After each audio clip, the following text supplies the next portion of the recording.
They said your computer would become a security nightmare, that millions of PCs would be vulnerable to hackers, that you needed to upgrade immediately or buy new hardware. They declared it dead. 3 months later, I analyzed the actual security data. The exploits Microsoft warned about, they didn't materialize.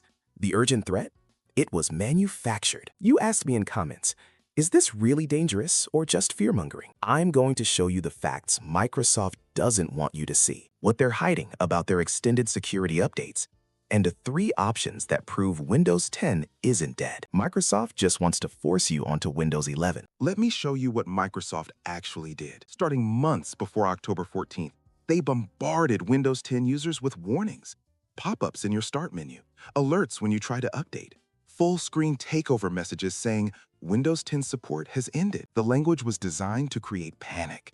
Your PC is at risk. Get the latest Windows to stay secure. This version of Windows is no longer supported. They pushed this message everywhere. Their website, tech media, YouTube ads, the narrative was identical across every channel. October 14th is a hard deadline. After that date, your computer becomes vulnerable. One of you commented on the recall video above. My 2015 laptop still works perfectly. Why are they telling me I need to throw it away? That's exactly the right question. Because here's what Microsoft didn't tell you. Windows 10 didn't stop working on October 14th. Your programs still run, your files are still accessible. The operating system is functionally identical to October 13th. What changed is that Microsoft stopped releasing free security patches for newly discovered vulnerabilities. But they're still releasing patches if you pay for them, and that's where the lie becomes obvious. Since October 14th, security researchers have been tracking Windows 10 vulnerabilities. You told me to look at the actual numbers, so I did. Zero-day exploits, those are vulnerabilities hackers discover before Microsoft can patch them, didn't explode after the deadline. The rate stayed consistent with the months before October 14th. Here's why that matters. If Windows 10 suddenly became this massive security risk on October 14th like Microsoft claimed, we'd see a spike in exploits. Hackers would rush to take advantage of unpatched systems. That's not happening. What is true, any new vulnerability discovered from this point forward won't be patched by Microsoft for free. So the risk accumulates over time, but it's gradual, not immediate. Here's what matters. Most exploits require user interaction. A hacker can't just magically access your Windows 10 computer because Microsoft stopped patching it.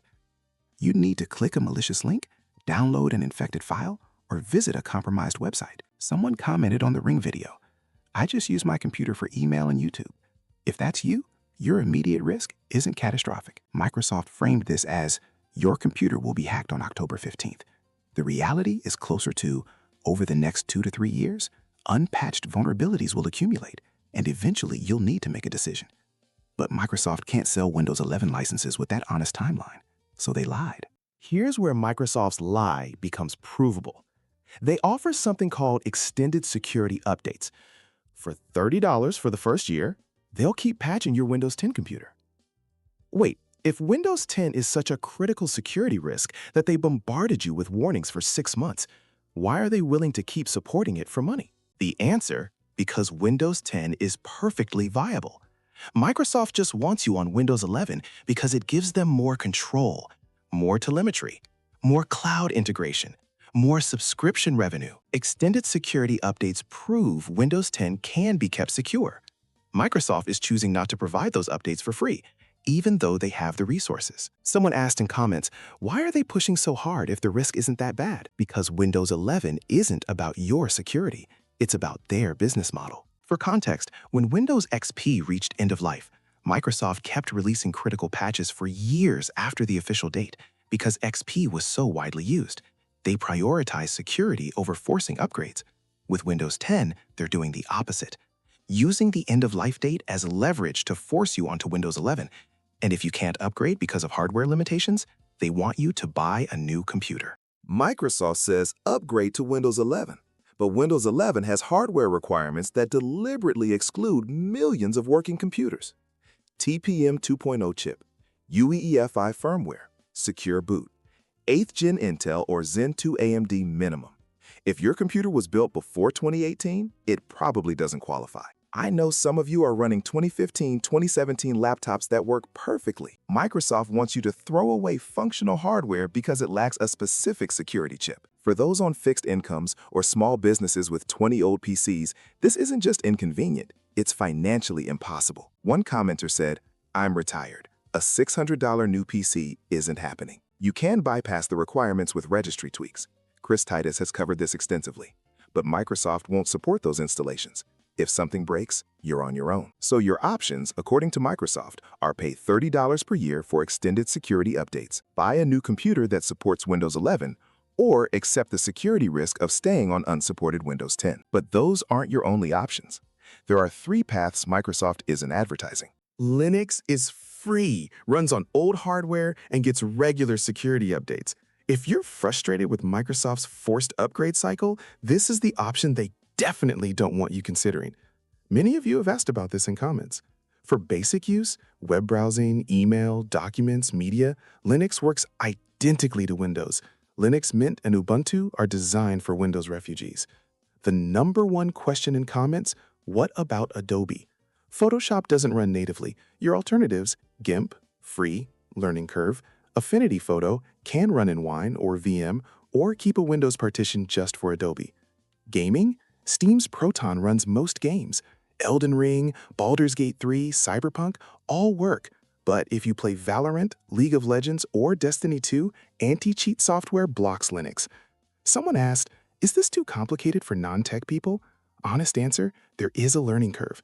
But if you're frustrated enough with Microsoft's forced obsolescence, it's worth a weekend to test Linux Mint on a USB stick before committing. Linux gives you back control Microsoft wants to take away. If your hardware supports Windows 11 or you're willing to use the registry bypass, you can upgrade, but not the way Microsoft wants you to. Windows 11 has more telemetry, more cloud integration, fewer privacy controls than Windows 10. Microsoft removed the ability to use local accounts during setup without workarounds. They're pushing Microsoft accounts, OneDrive Sync, cloud-based features. If you're upgrading, use tools like ONO Shutup 10 or community build utilities to strip out the surveillance. Turn off activity history, connected experiences, diagnostic data, tailored experiences. Remove bloatware and telemetry. Don't accept the default installation. It's designed to extract as much data from you as possible. You can tame it, but it requires deliberate effort, using tools the community built to fight back against Microsoft's control. If you need Windows for specific software and your computer can't run Windows 11, you can stay on Windows 10 with precautions. Keep your browser and antivirus updated. Chrome, Firefox, Edge, they'll keep getting security updates even on Windows 10. Most attacks target browsers, not the operating system. Don't use an administrator account for daily tasks. Create a standard user account. If malware gets in, it'll have limited damage capability. Avoid risky behavior. Don't download software from untrusted sources. Don't click links in unexpected emails. Use an ad blocker to reduce exposure to malicious ads.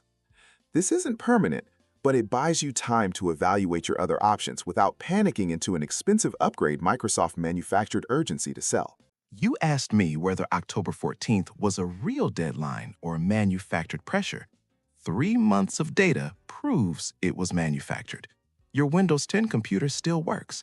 The immediate security risk was overstated. Extended security updates prove Microsoft can keep it secure. They're choosing not to for free. The Windows 11 hardware requirements exist to sell new PCs, not because older hardware can't run a secure operating system. The proof? People are running Windows 11 on incompatible machines with 0 issues. And yes, Linux is an option, but let's be honest about what that means. Linux is free, respects your privacy, and runs beautifully on old hardware. For some of you, it's perfect.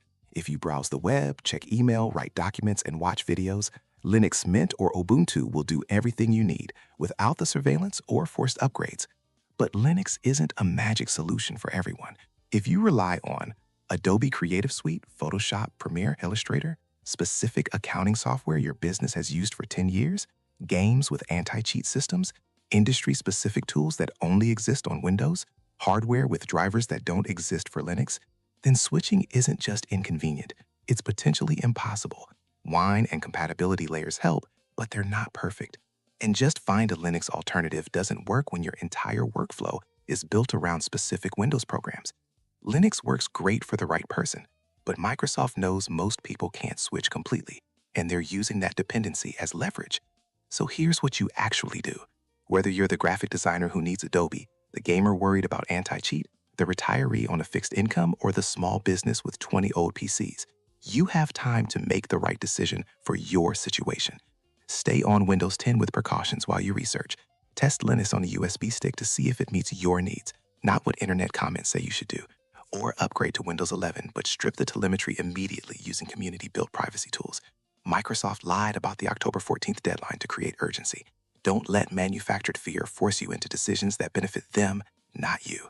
The choice should be yours, not theirs.